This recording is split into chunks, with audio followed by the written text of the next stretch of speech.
Everyone's seen the photo. A human line clipped to one rope, masks hissing, the summit so close it feels unfair. What most people never hear is what happens after that perfect picture. Oxygen runs low, turnaround times slide, and the hardest part isn't tagging the top, it's getting down alive.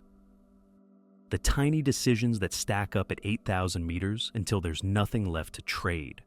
We'll break down why waiting just 30 extra minutes in the death zone can wreck your body's math, why a crowded ridge quietly burns through your tank, and why the descent, the part no one brags about, is where climbers vanish. A tiny weather window packs dozens onto a single rope. Waiting at 8,000 meters isn't rest, it's loss. Heat, judgment, oxygen. Choke points turn into minute eaters. Clip, stop, crouch, wait. Sunk cost whispers 10 minutes more, and the hard turnaround you set at sea level starts to slide. Moving keeps you warm. Standing bleeds heat and bottle time, so you tag the top colder and poorer on O2 than planned. Passing is risky, radios garble, and altitude dulls nuance. You can't make it up on the way down. Experienced teams treat a queue like a hazard. Extra O2 budget, ruthless turnaround, patience to step aside, or to quit. When the line freezes and the sun tilts, the descent decides everything. In 2019, one climber's proud summit turned into a fight on the way down, with a crowd around her and a clock she couldn't bargain with. Let's talk about Kalpana Das and the hour everything flipped. She reached the top. That's the line most people remember, but the summit was not the finish, only the halfway mark with a bill coming due. On the way down, the ridge was crowded, the pace uneven, and every pause felt longer than the one before. Oxygen math got tight, legs got heavy, focus narrowed to the next anchor and nothing else. High up, small delays stack like interest. A quick stop to unclip, a step aside for a frozen climber, a minute to adjust a mask that won't seal, 10 tiny moments that steal heat and bottle time. Kalpana pushed on, but the mountain doesn't care about effort, it cares about margins. As fatigue deepened, each move cost more. The line moved, then stalled, then moved again. That rhythm breaks people. There's a point where decisions slow, not because someone gives up, but because the brain is starved. You can't negotiate with thin air. When judgment fades, routines slip, checking flow rates, sipping, eating. The descent route feels familiar until it doesn't. Landmarks blur into white, rock, and rope. That's when teammates and guides are everything. Voices cutting through noise, urging motion, protecting pace. Crowding turned the slope into a funnel. Passing was risky. Turning around to reevaluate wasn't an option. She had to keep moving, but every meter took more will than it should. People behind wanted speed. People ahead needed help. It's a cruel mix. Urgency from both directions while your energy is leaking away. The clock at that altitude is loud, but it doesn't tick. It hisses through the valve of your mask. Kalpana's story is often reduced to a headline. That's not fair. She wasn't a random tourist wandering into trouble. She trained, she tried, and she reached the peak millions dream about. But the descent asked for reserves she no longer had. That's the lesson the ridge teaches over and over. If your plan depends on everything going right, a single delay can erase it. What failed first? Not courage, margin. The extra bottle that should have been half full at the balcony. The buffer of warmth you save by moving steadily instead of stopping in the wind. The rigid turnaround time that feels harsh at noon, but generous at 6 p.m., without sunlight. Once those safeguards slip, the slope takes control. Other climbers this season faced the same squeeze. Some made it past the choke points and found rhythm again. Others slowed, then stalled. In crowds, help is close, but so is chaos. People shout through masks, radios cut in and out, plans collide, seconds stretch. You can lose an hour without noticing until the cold tells you the truth. She didn't make it back to camp. That sentence carries weight because it's the one nobody wants tied to their name. It's also the reason guides preach the boring rules. Fixed turnaround times, no debate, conservative bottle rates, patience at choke points, even if it means missing the top. Her descent didn't become a viral hero story. It became a warning, not just about crowding, but about how quickly decent plans collapse when the ridge turns into a queue. The tribute she deserves is honesty about that day, and what it means for anyone considering the same push. 7 years earlier, another climber reached the summit, then faced the same brutal math on the way down, this time during a weekend rush that exposed just how fast a good window can turn into a trap. That climber was Shreya Shah Chlorphene, and the choices around her would echo across Everest for years.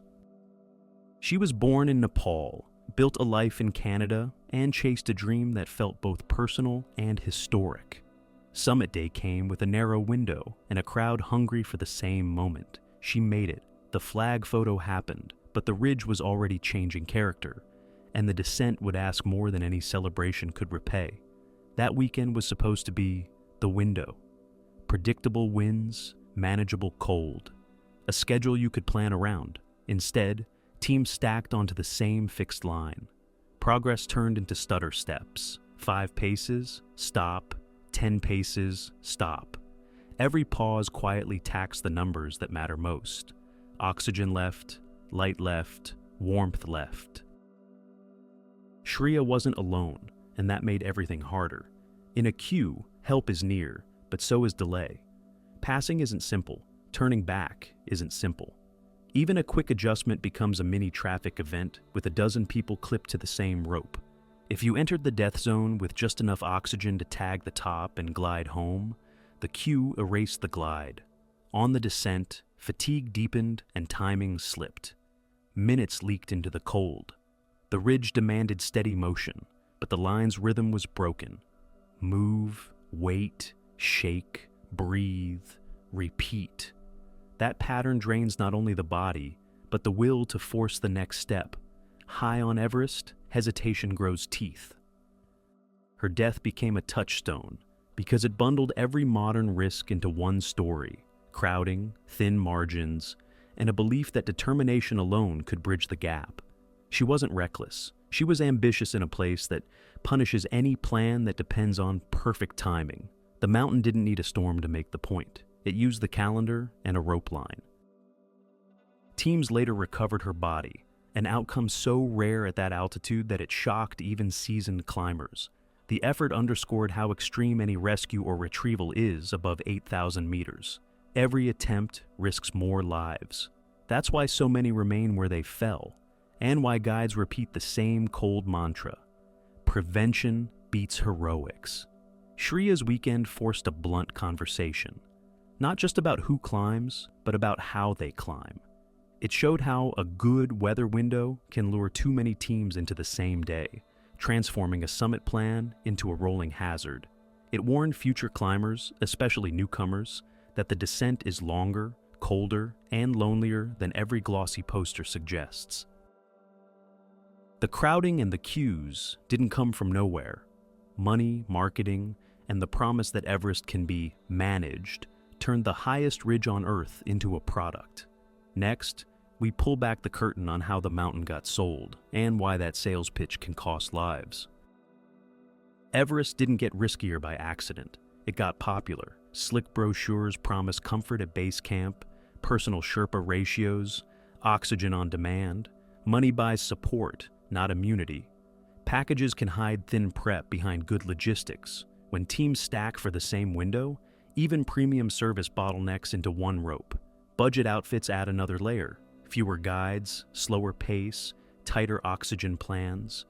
The ridge doesn't care how much you paid. It cares whether you can keep moving when the line stalls and the math turns ugly.